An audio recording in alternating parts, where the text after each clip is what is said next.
ಎಲ್ಲರಿಗೂ ವೀರು ಕನ್ನಡ ಯೂಟ್ಯೂಬ್ ಚಾನೆಲ್ಗೆ ಆತ್ಮೀಯವಾದ ಸ್ವಾಗತ. ನಾನು ನಿಮ್ಮ ವೀರು ಕನ್ನಡ ಸರ್. ಇನ್ನೂ ಕೂಡ ನನ್ನ ಚಾನೆಲ್ ಅನ್ನ ಸಬ್ಸ್ಕ್ರೈಬ್ ಮಾಡ್ಕೊಂಡಿಲ್ಲ ಅಂತಂದ್ರೆ ಸಬ್ಸ್ಕ್ರೈಬ್ ಮಾಡ್ಕೊಳ್ಳಿ.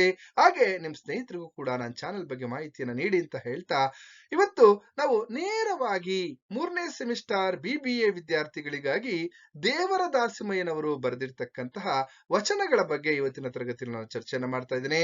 ಈ ಒಂದು ತರಗತಿಯಲ್ಲಿ ನಿಮಗೆ ಇಲ್ಲಿ ಭಾವಾರ್ಥವನ್ನ 6 ಅಂಕದ ಪ್ರಶ್ನೆ ಕೇಳ್ತಾರೆ. ಹಾಗೇನೆ ಈ ಒಂದು ವಚನದ ಮೇಲೆ ನಿಮಗೆ 10 ಅಂಕದ ಪ್ರಶ್ನೆಗಳನ್ನು ಕೂಡ ಕೇಳ್ತಾರೆ ಅಂತ ಹೇಳ್ತಾ, ಒಟ್ಟಾರೆಯಾಗಿ ಒಂದು 16 ಅಂಕಗಳಿಗೆ ನಿಮ್ಗೆ ಬಹು ಉಪಯುಕ್ತವಾಗಿರ್ತಕ್ಕಂಥ ತರಗತಿ ಅಂತ ಭಾವಿಸ್ತಾ, ಈಗ ನೇರವಾಗಿ ವಚನಗಳ ವಿಚಾರವನ್ನು ನಾವು ಗಮನಿಸ್ತಾ ಹೋಗೋಣ. ಮೊದಲನೇಂತಲೇ ನಾವು ಯಾವ ರೀತಿ ಭಾವಾರ್ಥವನ್ನ ಬರಿಬಹುದು ಅಥವಾ 10 ಅಂಕದ ಪ್ರಶ್ನೆಗಳನ್ನ ಬರಿಬೇಕಾದ್ರೆ ನಾವು ನೆನಪೇ ಇಟ್ಕೊಂಡಿರ್ಬೇಕು. ಈ ವಚನವನ್ನ ಅಥವಾ ಈ ವಚನಗಳ ಸಾಲುಗಳನ್ನ ದೇವರ ದಾಸಮಯ್ಯನವರು ಬರೆದಿರ್ತಕ್ಕಂತಹ ದೇವರ ದಾಸಮಯ್ಯನವರ ವಚನಗಳು ಎಂಬ ಒಂದು ವಚನಗಳಿಂದ ಆರಿಸಿಕೊಳ್ಳಲಾಗಿದೆ ಅಂತ ಹೇಳಿ, ಆನಂತರ ನಾವು ನೇರವಾಗಿ ಕೆಲವೊಂದು ವಚನಗಳ ತಾತ್ಪರ್ಯಗಳನ್ನ ಅಥವಾ ಭಾವಾರ್ಥಗಳನ್ನ ನಾವು ಬರಿಬೇಕಾಗುತ್ತೆ. ಹಾಗೇನೆ ಇಲ್ಲಿ ಈ ಒಂದು ದೇವರ ದಾಸಿಮಯ್ಯನವರು ಈ ವಚನದಲ್ಲಿ ಏನ್ ಹೇಳ್ತಾ ಇದಾರಪ್ಪ ಅಂತಂದ್ರೆ, ಮನುಷ್ಯ ಆಸೆಯನ್ನ, ಅಹಂಕಾರವನ್ನ, ವಂಚನೆಯನ್ನ, ಲೌಕಿಕ ಲಾಭವನ್ನ ಇವನ್ನೆಲ್ಲವನ್ನ ಬಿಟ್ಟು ಆ ಭಗವಂತನ ಧ್ಯಾನವನ್ನ ಮಾಡ್ಬೇಕು. ಈ ಆಸೆ, ಲೌಕಿಕ ಲಾಭ, ವಂಚನೆ ಇವನ್ನೆಲ್ಲ, ಈ ಅಹಂಕಾರ, ಗರ್ವ ಇವನ್ನೆಲ್ಲವನ್ನ ಬಿಟ್ಟಾಗ ಮಾತ್ರ ಆ ಭಗವಂತ ಎಲ್ಲೋ ಒಂದ್ ಕಡೆ ನಮಗೆ ಒಲಿತಾನೆ, ಅಥವಾ ಅವಾಗ ಶಿವ ನಮ್ಮನ್ನ ಒಪ್ಕೊಳ್ತಾನೆ ಎನ್ನುವಂತಹ ಒಂದು ವಿಚಾರವನ್ನ ಹೇಳ್ತಾ ಹೋಗ್ತಾ ಇದ್ದಾರೆ. ನೋಡಿ, ಇಲ್ಲಿ ಕೆಲವೊಂದು ಕಾಲ್ಪನಿಕ ಚಿತ್ರಗಳನ್ನ ನಾನು ನಿಮ್ಗೆ ಕೊಟ್ಟಿದ್ದೀನಿ. ಮೊದಲನೇ ವಚನದಲ್ಲಿ ಅಲ್ಲಿ ಇಬ್ಬರು ಭಕ್ತರಿದ್ದಾರೆ, ಅದಕ್ಕೆ ಸಂಬಂಧಪಟ್ಟಿರ್ತಕ್ಕಂತಹ ಇಲ್ಲಿ ಒಂದು ವಚನ ನೋಡಿ.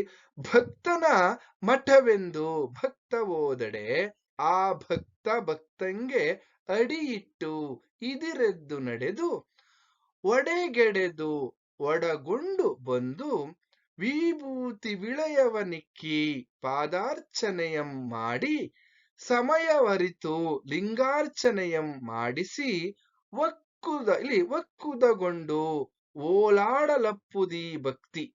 ಇಂಗಲ್ಲದೆ ಬೆಬ್ಬನೆ ಬೆರೆತು ಬಿಮ್ಮನೆ ಬೀಗಿ ಅಹಂಕಾರ ಭರಿತನಾಗಿಪ್ಪವನ ಮನೆಯ ಲಿಂಗಸುನುಮತರ ಹೋಗರೋ ಕಾಣ ರಾಮನಾಥ ಅನ್ನುವಂತಹ ಈ ಸಾಲುಗಳನ್ನು ನಾವು ಗಮನಿಸಿದಾದ್ರೆ, ನೋಡಿ, ಒಬ್ಬ ಭಕ್ತನ ಮನೆಗೆ ಮತ್ತೊಬ್ಬ ಭಕ್ತ ಹೋಗ್ತಕ್ಕಂಥದ್ದು, ಒಬ್ಬ ಭಕ್ತನ ಮನೆಗೆ ಮತ್ತೊಬ್ಬ ಅಂದ್ರೆ ಇನ್ನೊಬ್ಬ ಭಕ್ತ ಹೋಗ್ತಕ್ಕಂಥದ್ದು, ಅಥವಾ ಒಬ್ಬ ಭಕ್ತನ ಮಠಕ್ಕೆ ಇನ್ನೊಬ್ಬ ಇಲ್ಲಿ ಭಕ್ತ ಹೋಗ್ತಕ್ಕಂಥದ್ದು. ಆ ಹೋದಂತಹ ಸಂದರ್ಭದಲ್ಲಿ ಅವನು ಮನೆಯೊಳಗಡೆ ಇರಲಿ ಅಥವಾ ಇಲ್ಲಿ ಮಠದೊಳಗಡೆ ಇರಲಿ, ಆ ಭಕ್ತ ಬಂದ ತಕ್ಷಣ ಅವನಿಗೆ ಗೌರವವನ್ನ ಸೂಚಿಸ್ತಕ್ಕಂಥದ್ದು ಮೊದಲ ಕರ್ತವ್ಯ. ಏನು, ಮನೆಗೆ ಬಂದ ಭಕ್ತನನ್ನ ಎದ್ದು ನಿಂತು ಎದುರಾಗಿ ನಡೆದು ಬಂದು ತನ್ನ ದೇಹವನ್ನ ಬಾಗಿಸಿ, ಅಂದ್ರೆ ತುಂಬಾ ವಿನಯಪೂರ್ವಕವಾಗಿ ದೇಹವನ್ನ ಬಾಗಿಸಿ ಪ್ರೀತಿಯಿಂದ ಗೌರವದಿಂದ ನಮಸ್ಕರಿಸಿ ಮನೆಯೊಳಗೆ ಬರಮಾಡ್ಕೋಬೇಕು. ಹಾಗೆ ಬಂದಂತಹ ಭಕ್ತನಿಗೆ ಅಥವಾ ಬಂದಿರುವಂತಹ ಭಕ್ತನಿಗೆ ವಿಭೂತಿಯನ್ನ ಇಟ್ಟು ತಾಂಬೂಲವನ್ನ ಕೊಟ್ಟು ಅವರ ಪಾದ ಸೇವೆಗಳನ್ನ ಮಾಡಬೇಕು. ಅವರ ಪಾದಗಳನ್ನ ತೊಳೆದು ಅವರ ಪಾದ ಪೂಜೆಯನ್ನ ಮಾಡಿ, ಆನಂತರ ಲಿಂಗ ಪೂಜೆಯನ್ನ ಮಾಡಿಸಿ, ಭಗವಂತನ ಲಿಂಗ ಪೂಜೆಯನ್ನ ಮಾಡಿಸಿ, ಆನಂತರ ಪ್ರಸಾದವನ್ನ ಮಾಡಿಸಿ, ಇಲ್ಲಿ ಆ ಪ್ರಸಾದವನ್ನ ಕೊಟ್ಟು ಆ ಪ್ರಸಾದವನ್ನ ಆ ಬಂದಂತಹ ಭಕ್ತ ತಿಂದು ಉಂಡು ಉಳಿದಿರ್ತಕ್ಕಂತಹ ಪ್ರಸಾದವನ್ನ ತಾನು ಸ್ವೀಕರಿಸಿ ಸಂತೋಷ ಪಡುವುದು ನಿಜವಾದ ಭಕ್ತಿ ಅನ್ನುವಂತಹ ಇಲ್ಲಿ ಹೇಳ್ತಾ ಇದ್ದಾರೆ. ಹಾಗೆ ಮುಂದುವರೆದಂತೆ ಈ ರೀತಿ ಆ ಭಕ್ತನಿಗೆ ವಿನಯಪೂರ್ವಕವನ್ನ ಅಥವಾ ಗೌರವಪೂರ್ವಕವಾಗಿ ನಡ್ಕೊಳ್ದಲೆ ನಾವೇನಾದ್ರೂ ಉದಾಸೀನದಿಂದ ಮನೆಗೆ ಬಂದಂತಹ, ಆಗ ಒಬ್ಬ ಭಕ್ತ ಬಂದಿರ್ತಾನೆ, ಆ ಮನೆಗೆ ಬಂದಿರತಕ್ಕಂತಹ ಭಕ್ತನನ್ನ ನೋಡಿಯೂ ಕೂಡ ಉದಾಸೀನದಿಂದ ಅಹಂಕಾರದಿಂದ ನಾವೇನಾದ್ರೂ ನಡ್ಕೊಂಡ್ರೆ ಅಥವಾ ಅಹಂಕಾರದಿಂದ ಬೀಗ್ತಾ ಇದ್ರೆ ಅಂತಹವರ ಮನೆ ಮಠಕ್ಕೆ ಯಾವುದೇ ಎಂದಿಗೂ ಕೂಡ ಆ ಭಗವಂತ ಬರೋದಿಲ್ಲ ಅಥವಾ ಆ ಭಗವಂತನ ಪ್ರವೇಶವಾಗೋದಿಲ್ಲ ಅನ್ನುವಂತಹ ಮಾತನ್ನ ಹೇಳ್ತಾ ಇದ್ದಾರೆ. ಯಾಕೆಂದ್ರೆ ಇಲ್ಲೆಲ್ಲ ಒಂದ್ ಕಡೆ ನಿಜವಾದ ಭಕ್ತಿ ಅಂತ ಅಂದ್ರೇನೆ ಭಕ್ತನ ಸೇವೆಯೇ ದೇವರ ಸೇವೆ ಎಂದು ಇಲ್ಲಿ ದಾಸಿಮಯ್ಯನವರು ಈ ವಚನಗಳ ಸಾಲಿನಲ್ಲಿ ಹೇಳ್ತಾ ಇದ್ದಾರೆ.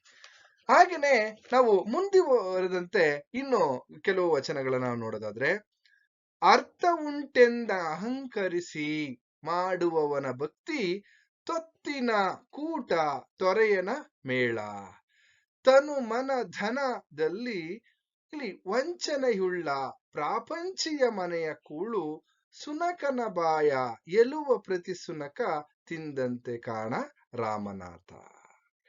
ನೋಡಿ ಇಲ್ಲಿ ಒಂದು ಈ ಎರಡು ನಾಯಿಗಳು ಒಂದು ಮೂಳೆಯನ್ನ ಯಾವ ರೀತಿ ಕಚ್ಚಾಡ್ತಾ ತಿಂತಾ ಇದ್ದಾವೆ ಎನ್ನುವಂತಹ ಒಂದು ಕಾಲ್ಪನಿಕ ಚಿತ್ರವನ್ನ ನಾವು ಕೊಟ್ಟಿದ್ದೀವಿ. ನೋಡಿ, ಅರ್ಥ ಅಂದ ತಕ್ಷಣ ನಾವು ನೆನಪಿಟ್ಕೊಂಡಿರ್ಬೇಕು ಹಣ ಅಂತಕ್ಕಂಥದ್ದು.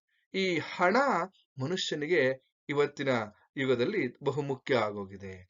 ನೋಡಿ, ನಿಜವಾಗಿಯೂ ಕೂಡ ಈ ಮನುಷ್ಯ ಏನ್ ಮಾಡ್ತಾ ಇದ್ದಾನಪ್ಪ ಅಂದ್ರೆ, ಹಣ, ಸಂಪತ್ತು, ಐಶ್ವರ್ಯ ಇದೆ ನನಗೆ ಅಂತ ಹೇಳಿ ಅಹಂಕಾರದಿಂದ ಆಡಂಬರದ ಭಕ್ತಿ, ಆಡಂಬರದ ಒಂದು ಪೂಜೆ, ತೋರಿಕೆಯ ಪೂಜೆ, ಅಂತಹ ಒಂದು ಪೂಜೆ ನಿಜವಾದಂತಹ ಪೂಜೆಯಲ್ಲ, ಅದು ನಿಜವಾದಂತಹ ಭಕ್ತಿಯಲ್ಲ. ತೋರಿಕೆಯ ಭಕ್ತಿಗೆ ಅಥವಾ ತೋರಿಕೆಯ ಪ್ರೀತಿಗೆ ಭಗವಂತ ಒಲಿಯೋದಿಲ್ಲ ಅನ್ನುವಂತಹ ಮಾತನ್ನ ಹೇಳ್ತಾ ಇದ್ದಾರೆ. ಅದು ಯಾವ ರೀತಿ ಇರುತ್ತೆ ಈ ತೋರಿಕೆಯ ಭಕ್ತಿ ಅಥವಾ ಅಹಂಕಾರದಿಂದ ಮಾಡುವವನ ಪೂಜೆ ಅಥವಾ ಭಕ್ತಿ ಹೇಗಿರುತ್ತಪ್ಪ ಅಂದ್ರೆ, ತೊತ್ತಿನ ಕೂಟದಂತೆ, ಹಾಗೇನೆ ತೊರೆಯನ ಮೇಳದಂತೆ. ಏನು ತೊರೆಯನ ಮೇಳ ಅಂತಂದ್ರೆ, ಈಗ ಒಂದು ನದಿ ದಾಟ್ಬೇಕಾದ್ರೆ ಅಪರಿಚಿತ ವ್ಯಕ್ತಿಗಳು ಎಲ್ಲರೂ ಕೂಡ ಒಂದ್ ಕಡೆ ಸೇರ್ಕೊಂಡಿರ್ತೀವಿ. ಆ ನದಿಯನ್ನ ದಾಟಾದ್ಮೇಲೆ ಅವ್ರು ಯಾರೋ ನಾವ್ಯಾರೋ ಒಬ್ರಿಗೊಬ್ರು ಮಾತೇ ಆಡೋದಿಲ್ಲ, ಆ ರೀತಿ ಆಗೋಗುತ್ತೆ.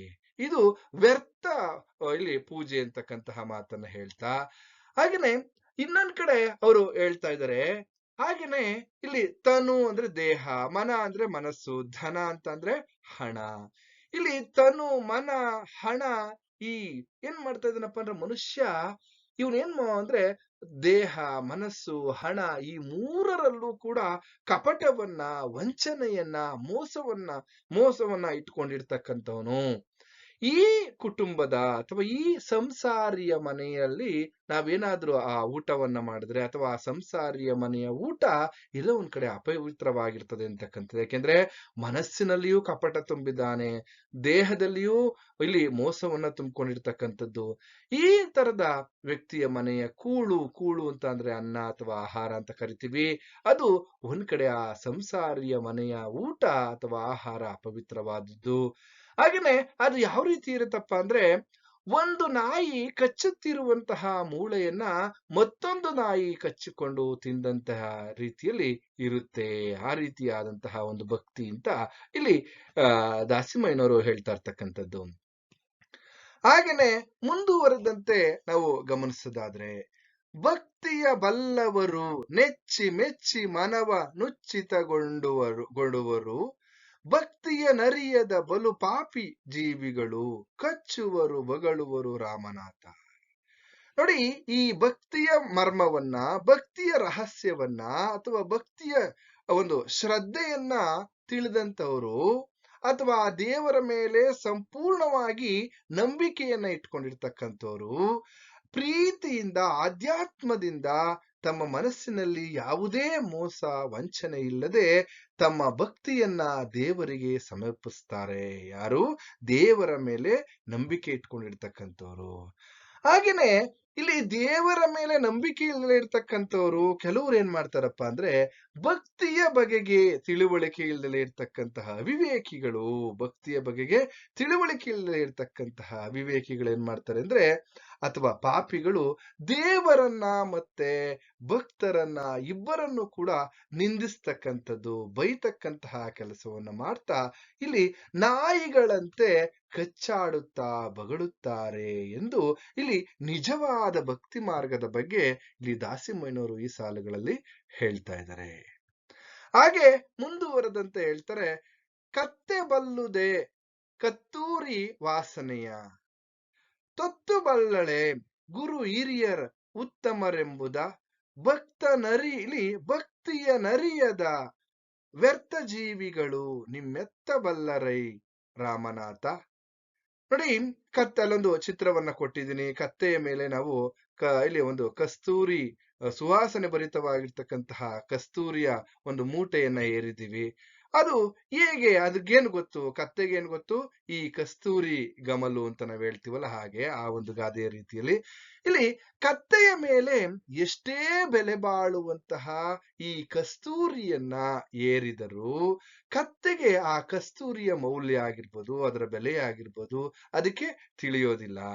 ಹಾಗೆ ಇಲ್ಲಿ ಸಂಸ್ಕಾರವಿಲ್ಲದ ಈ ತೊತ್ತು ಈ ಗುರು ಹಿರಿಯರ ಮಹತ್ವವನ್ನ ತಿಳಿಯಲು ಸಾಧ್ಯವಿಲ್ಲ. ಸಂಸ್ಕಾರವಿಲ್ಲದಂತಹ ತೊತ್ತು ಇವಳು ಇಲ್ಲಿ ಎಲ್ಲ ಒಂದ್ ಕಡೆ ಆ ಗುರು ಹಿರಿಯರ ಮಹತ್ವವನ್ನ ತಿಳಿಯೋದಕ್ಕೆ ಸಾಧ್ಯ ಇಲ್ಲ. ಅದೇ ರೀತಿ ಭಕ್ತಿ ಶುದ್ಧತೆಯನ್ನ ತಿಳಿಯದ ಅಹಂಕಾರಿಗಳು, ಗರ್ವಿಗಳು ನಿನ್ನ ದಿವ್ಯ ಶಕ್ತಿಯನ್ನ, ಏ ರಾಮನಾಥ, ನಿನ್ನ ದಿವ್ಯ ಶಕ್ತಿಯನ್ನ ಅಥವಾ ನಿನ್ನ ದಿವ್ಯ ಶಕ್ತಿಯ ಮಹತ್ವವನ್ನ ಅವರು ಹೇಗೆ ತಿಳಿಯೋದಿಕ್ಕೆ ತಾನೆ ಸಾಧ್ಯ, ಅದು ಅಸಾಧ್ಯವಾದದ್ದು ಅಂತ ಹೇಳ್ತಾ, ಹೀಗೆ ಭಕ್ತಿ ಇಲ್ಲದ ಮನಸ್ಸಿಗೆ ದೇವರ ಮಹತ್ವ ಅಥವಾ ಭಕ್ತಿಯ ಮಹತ್ವದ ಅರ್ಥವಾಗುವುದಿಲ್ಲ ಎಂಬ ಸತ್ಯವನ್ನ ಇಲ್ಲಿ ದಾಸಿಮಯ್ಯನವರು ಈ ಸಾಲುಗಳಲ್ಲಿ ಹೇಳ್ತಾ ಇದ್ದಾರೆ. ಹಾಗೇನೆ ಇನ್ನೊಂದ್ ಕಡೆ ಈ ಶಿವನಿಗೆ ಅಥವಾ ಭಗವಂತನಿಗೆ ನೋಡಿ, ಸತಿಪತಿ ಇಬ್ರು ಕೂಡ ಯಾವ ರೀತಿ ಅನ್ಯೋನ್ಯವಾಗಿರ್ಬೇಕು, ಆಗ ಆ ಶಿವನಿಗೂ ಕೂಡ ಇಲ್ಲ ಒಂದ್ ಕಡೆ ಸತಿಪತಿಯ ಭಕ್ತಿ ಹಿತವಾಗಿಪ್ಪದು ಅಂತಕ್ಕಂಥದ್ದು. ನೋಡಿ, ಸತಿಪತಿಗಳೊಂದಾದ ಭಕ್ತಿ ಹಿತವಾಗಿಪ್ಪುದು ಶಿವಂಗೆ, ಸತಿಪತಿಗಳೊಂದಾಗದವರ ಭಕ್ತಿ ಅಮೃತದಳು ವಿಷ ಬೆರೆಸಿದಂತೆ ಕಾಣ ರಾಮನಾಥ. ನೋಡಿ, ಯಾವಾಗ್ಲೂ ಕೂಡ ಗಂಡ ಹೆಂಡತಿಯರು ಪರಸ್ಪರ ಸಾಮರಸ್ಯದಿಂದ, ಪ್ರೀತಿಯಿಂದ, ಆತ್ಮೀಯತೆಯಿಂದ ಮಾಡುವಂತಹ ಭಕ್ತಿಯು ಶಿವನಿಗೆ ಅತ್ಯಂತ ಪ್ರೀತಿ. ಅಂದ್ರೆ ಗಂಡ ಮತ್ತೆ ಹೆಂಡತಿ ಸತಿಪತಿ ಭಾವ ಇದೆಯಲ್ಲ, ಇವರಿಬ್ರು ಕೂಡ ಭಗವಂತನಿಗೆ ಸಾಮರಸ್ಯದಿಂದ, ಪರಸ್ಪರ ಹೊಂದಾಣಿಕೆಯಿಂದ ಭಗವಂತನ ಪೂಜಿಸಿದಂತಹ ಸಂದರ್ಭದಲ್ಲಿ ಎಲ್ಲೋ ಒಂದ್ ಕಡೆ ಆ ದೇವರು ಬೇಗ ಒಲಿತಾನೆ ಅಂತಕ್ಕಂಥದ್ದು. ಇನ್ನೊಂದ್ ಕಡೆ ಗಂಡ ಹೆಂಡಿರ ನಡುವೆ ಜಗಳ, ವೈಮನಸ್ಸು, ಇವೇನಾದ್ರೂ ಈ ವೈಮನಸ್ಸುಗಳಿಂದ ಮಾಡುವಂತಹ ಭಕ್ತಿ ಅಥವಾ ಪೂಜೆ, ಆ ರೀತಿ ವೈಮನಸ್ಸುಗಳಿಂದ ಅವ್ರೇನಾದ್ರೂ ಗಂಡ ಹೆಂಡತಿ ಅಥವಾ ಸತಿಪತಿಗಳು ಪೂಜೆ ಮಾಡಿದ್ರೆ ಆ ಪೂಜೆಯಲ್ಲಿ ಎಲ್ಲ ಒಂದ್ ಕಡೆ ವಿಷ ಬೆರೆಸಿದಂತೆ ಇರುತ್ತದೆ ಎಂದು ಇಲ್ಲಿ ದಾಸಿಮಯ್ಯನವರು ಹೇಳ್ತಾ ಇರ್ತಕ್ಕಂಥದ್ದು. ಅಂದ್ರೆ ಗೃಹಸ್ಥ ಜೀವನದಲ್ಲಿ ಪ್ರೀತಿಯ ಸೌಹಾರ್ದತೆಗಳಿದ್ದಾಗ ಮಾತ್ರ ದೇವರಿಗೆ ಮಾಡುವಂತಹ ಪೂಜೆ ಅಥವಾ ಭಕ್ತಿಗೆ ಸಾರ್ಥಕತೆ ಸಿಗುತ್ತದೆ ಎನ್ನುವಂತಹ ಮಾತನ್ನ ಇಲ್ಲಿ ದೇವರ ದಾಸಿಮಯ್ಯನವರು ಹೇಳ್ತಾ ಇದ್ದಾರೆ. ಇದಿಷ್ಟು ಈ ವಚನಗಳ ತಾತ್ಪರ್ಯ ಅಥವಾ ಒಟ್ಟಾರೆ ಸಾರಾಂಶ ಅಂತ ಹೇಳ್ತಾ ಇಲ್ಲಿಗೆ ಈ ತರಗತಿಯನ್ನ ಮುಗಿಸ್ತಾ ಇದ್ದೀನಿ. ನಿಮ್ಗೆಲ್ರಿಗೂ ಕೂಡ ಶುಭವಾಗ್ಲಿ.